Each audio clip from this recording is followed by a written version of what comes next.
Hi, Hiram here. I got a burner from Xanadu 1JW. It's his Mountaineer burner that he's making. He sent me one to play with and all. But I don't have a hardware cloth pot stand that'll fit it, so I have to make one here today. And I thought while I do that, I've had a number of people asking me, how do I make these? They make them and they're all flimsy and stuff. So I thought I'd take this opportunity to show you. Excuse me. So the first thing you got to do is measure how tall the burner is. In this case, it's about 1 3/4 inches tall, which is about what? 4.4 centimeters. So if I want to put that 1 inch sweet spot on top, I need a pot stand that's 2 3/4 inches tall, or about 7.0 centimeters. Now the trick with this is, when I cut the hardware cloth, I've already cut one so to cut down on the video, I figure I need 11 squares tall by about 44 squares long. But I add 2 more squares, one for the bottom, one for the top, that I fold over, which gives the hardware cloth much more strength. So I cut it out, count twice, cut once, or count 3 times and cut once. But you get your rectangle. And now what I got to do is fold down this top row and fold up this bottom row. This accomplishes 2 things. It gives it strength with having the folds on the top and the bottom, plus it gets rid of these pesky little sharp points where you've cut the galvanized or hardware cloth. This is 1/4 inch hardware cloth.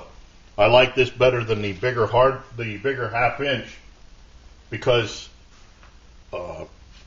you have a finer, if we're getting closer to the size you want without having to go through half squares and stuff. Now to turn these down, you could either use a pair of pliers, and just go and turn down that one row. But I do so many of these, I bought myself a tool some time ago. This is called a MALCO 12-inch 30.5 centimeter folding tool. It has a short groove on the top and a tall groove on the bottom that you use for folding over. First I started using this with, when I was making windscreens and stuff out of this aluminum flashing. This comes in real handy for getting a nice smooth bend. But then I figured, what the heck, I can use it on this. So all you do is you feed the hardware cloth into the groove, tall one or the bottom one, whichever. Come on. Now it wants to hang up on you a little bit, so sometimes you might want to wear gloves doing this too. So there, you adjust it down to the first square, so that when you bend it, it's right there at that. Just take it like this, bend it over, squish it a little bit. See how that goes? So now when you pull it up, you've got to fold it over right on the line. Then what I do is I just take the plate, put it on top of it, pound it down a little bit with your fist. There you've got a real nice fold. Do the same thing with the other side.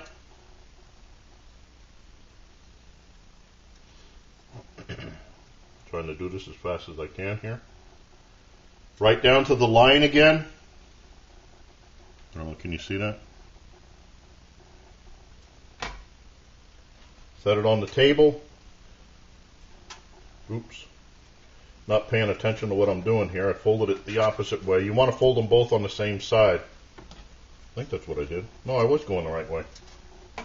Can't do 2 things at one time. So, fold it over. Take it out. Looks nice and neat right along the edge. Put the plate on again. If you don't have big ham hocks like this, just use a rubber mallet.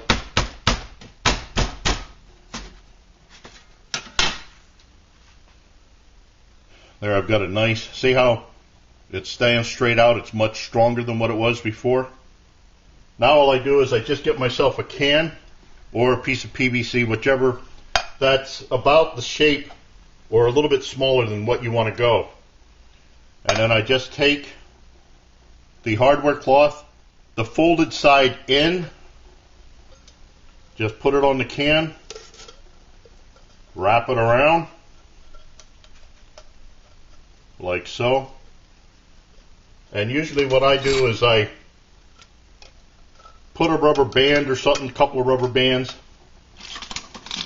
all out of them.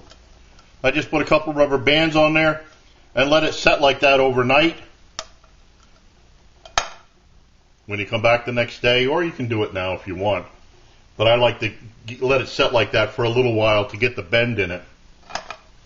Then once it's, see, it doesn't have the memory. Oops. But that's all you got to do is just put it in there, fold it around.